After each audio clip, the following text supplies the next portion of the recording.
Wir sind Sarah und Florian und wir haben das erste zweigeschossige, lasttragende Strohballenhaus in Deutschland gebaut. Am Anfang war es eine Zitterpartie im Rahmen der Baugenehmigung, aber wir haben es geschafft. Es steht und es hält. Kommt mit rein.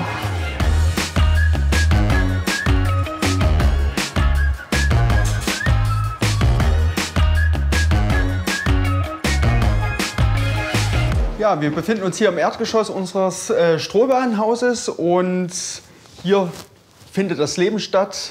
Wir haben hier auf 60 Quadratmeter umringt von Stroh und auf der Südseite unsere Glasfassade einen Mehrzweckraum, wo wir einen Küchenbereich haben, einen Essbereich und einen Ausruhebereich. Wir leben hier mit 5 Familien in der Wohnungseigentümergemeinschaft Ziegelhof und haben teilweise auch gemeinschaftliche Aktivitäten und treffen uns gerne, zum Beispiel zum Mittagessen.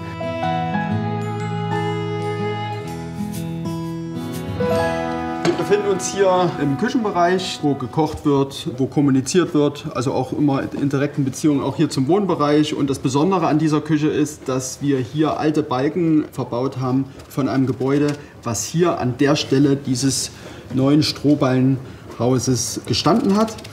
Und die dunkle Farbe, die rührt daher, dass wir die alten Balken, die haben wir abgeflammt, abgeschliffen. Und die verkohlte Oberfläche, das ist gleichzeitig auch der Schutz gegenüber Feuchtigkeit und Abrieb. Also die Wiederverwendung der alten Bausubstanz ist hier an der Stelle nochmal schön sichtbar.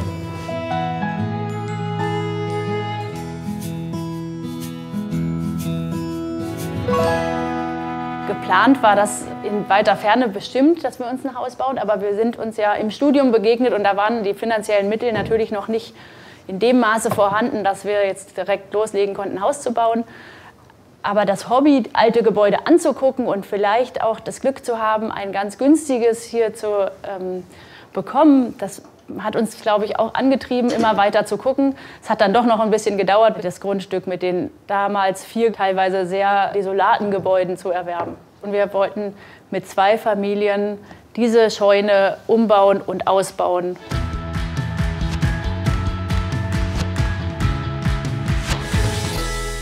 Während der Entkernung dieser alten Scheune haben wir dann aber gemerkt, dass das einfach keinen Sinn macht, dass die zu kaputt ist. Die Aufgabe, die wir uns gestellt haben, als wir das alte Gebäude abreißen mussten, wie baut man in im 21. Jahrhundert ein nachhaltiges Gebäude? Und dann fiel die Wahl tatsächlich auf die lasttragenden Strohballen.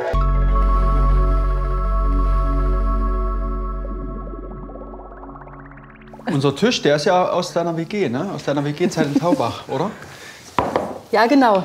Ja, und so kann man eigentlich zu jedem Stuhl, der hier so da ist, irgendwas erzählen, wo wir den herhaben.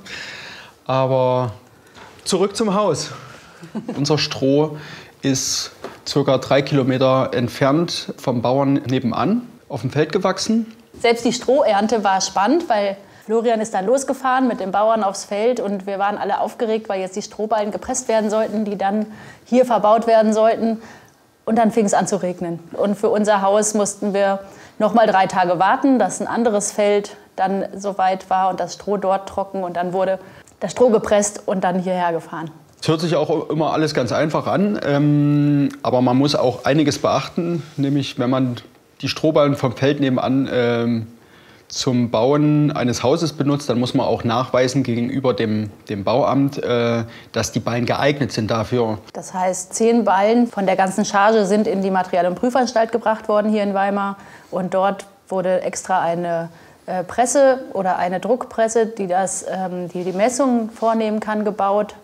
Und die 10 Ballen sind geprüft worden, ob die statischen Anforderungen erfüllen. Das war dann zum Glück der Fall. Mit Bravour haben die Ballen das bestanden. In unserem Strohballenhaus ist das unsere einzige Heizquelle.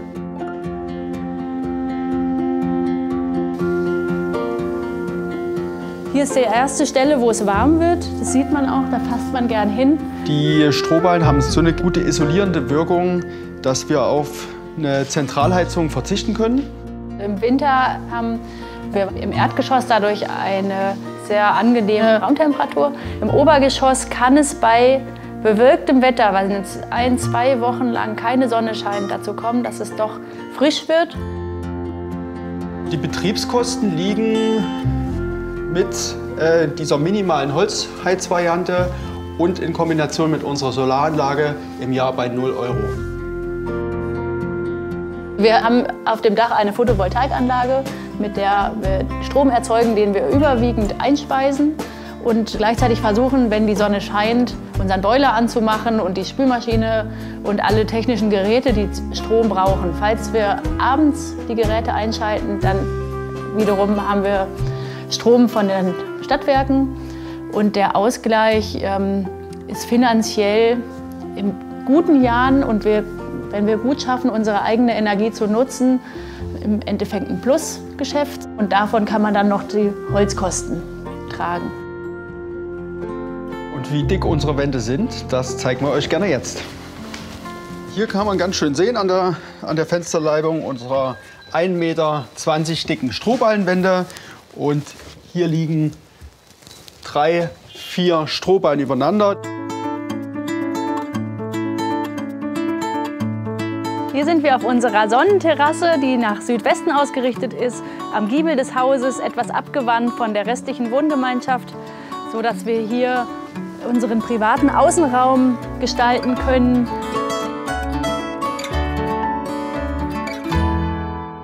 Ja, an den Bauprozess erinnere ich mich auch sehr gerne. Es war zwar eine sehr stressige Zeit, aber es war auch eine schöne Zeit, weil man hier tatsächlich am Gebäude zusammen was geschaffen hat, wo wir uns jetzt hier wirklich richtig wohlfühlen können.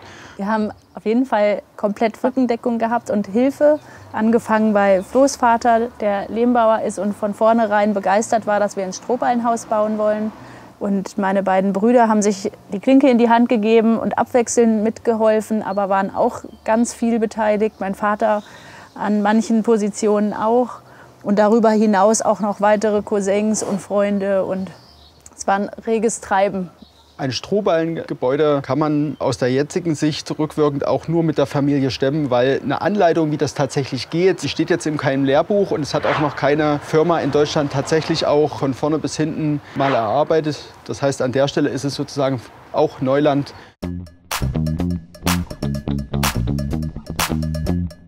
Die Wetteranfälligkeit bei Stroh, die ist ja eigentlich selbstredend und wir haben ja hier nebenan im Haus die Bauküche gehabt und dort lief eigentlich permanent der Laptop, wo der Regenradar offen war, um zu gucken, ob eine Wolke kommt oder nicht, weil das Aufplanen und Abplanen jeweils eine halbe Stunde ungefähr gedauert hat und dann immer überlegt wurde, müssen wir jetzt abplanen oder können wir weiterbauen und das war immer gut überwacht. Die großen Quaderballen, die werden mit einem Baustellenkran aufeinander gesetzt. Im Lego-Prinzip und man hat ziemlich schnell einen Quadratmeter Wand errichtet. Das liegt einfach an der enormen Dimension von 2,40 Meter Länge und 1,20 Meter Wandstärke. Also man rechnet ungefähr ein Geschoss an einem Tag. Und unsere Fensterkisten, die haben wir vorgefertigt. Die sind entsprechend 1,20 Meter und die haben wir während des Strohballensetzens auch mit eingesetzt.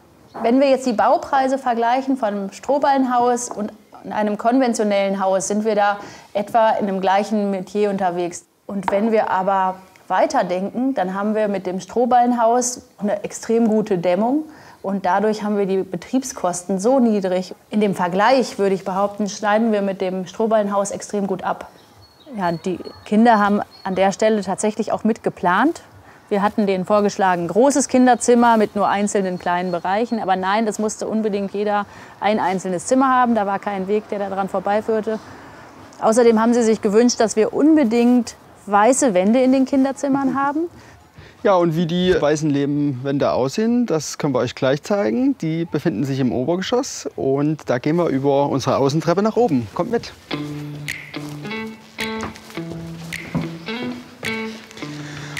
Um bei uns nach oben zu kommen, muss man vors Haus treten und bei Wind und Wetter über eine Außentreppe nach oben gehen.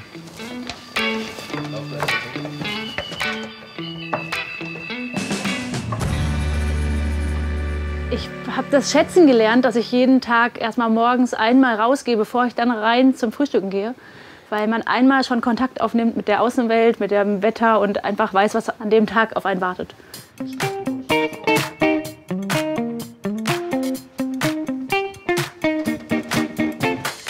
Ja, hier hinten befindet sich unsere Schlafecke. Hier ist unser Rückzugsbereich und entlang dieses Flures hier orientieren sich nach Süden hin noch die Schlafzimmer der Kinder.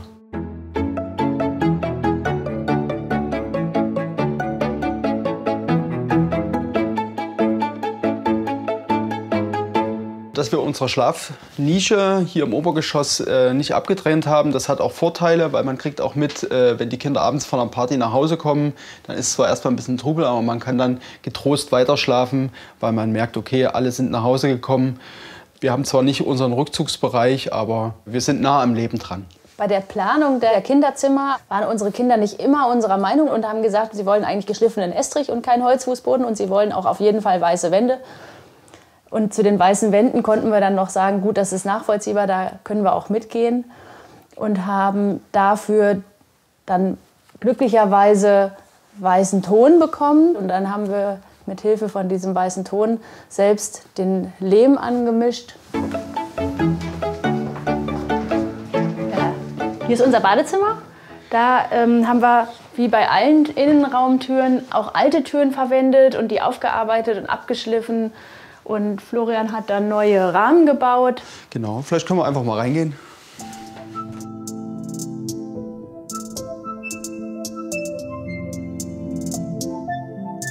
Hier befinden wir uns in unserem Badezimmer im Obergeschoss und ist wieder alles mit hellem Lehm verputzt. Und zusätzlich haben wir hier in den Spritzwasserbereichen eine Holzvertäfelung aus Lärchenholz. Ja, hier war auch wieder das Kostenbudget maßgeblich, sodass wir eine alte Badewanne gebraucht bekommen haben und ein auf dem Dachboden gefundenes Waschbecken verwendet haben. Und das haben wir immer versucht einzubinden in die Holzarbeiten, die wir dann selber ausführen konnten, sodass das relativ günstig in der Gesamtsumme ist. Und da wir hier oben an ungünstigen Wetterverhältnissen, das heißt, wenn die Sonne 1-2 Wochen nicht scheint und wir die Etage nicht durch die Sonne erwärmt bekommen, haben wir hier für den gemütlichen Abend die Wärmflaschen für jeden hängen, damit man dann doch im Bett gemütlich warm liegt. Also eine Mütze muss man nicht aufsetzen, so kalt ist es nicht. Es ist tatsächlich eher so ein Wohlbefinden. Ja, Essenszeit. Wir gehen jetzt wieder ins Erdgeschoss in unseren Wohnbereich, um dort gemeinsam Mittag zu essen.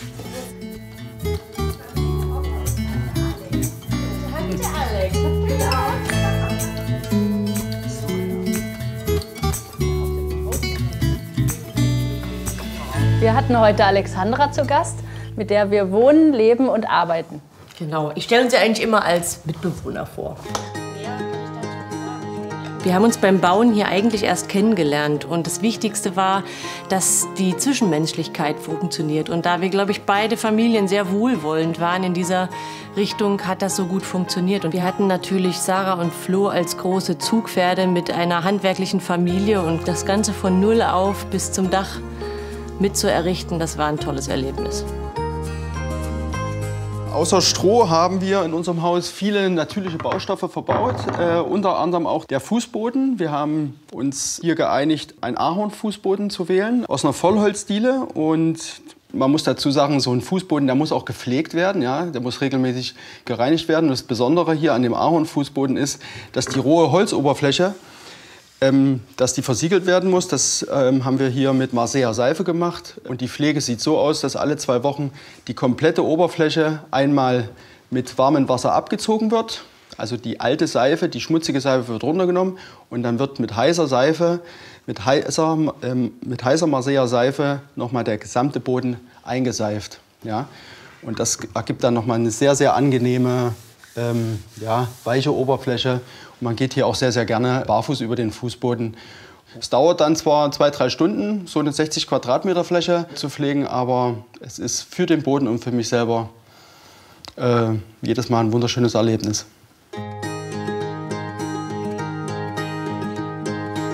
Das war die Roomtour durch unser nachhaltiges Zuhause. Wir haben euch gezeigt, wie man Stroh zu Baugold spinnen kann. Wenn es euch gefallen hat, abonniert den Kanal und schaut euch weitere tolle Wohnideen an. Macht's gut!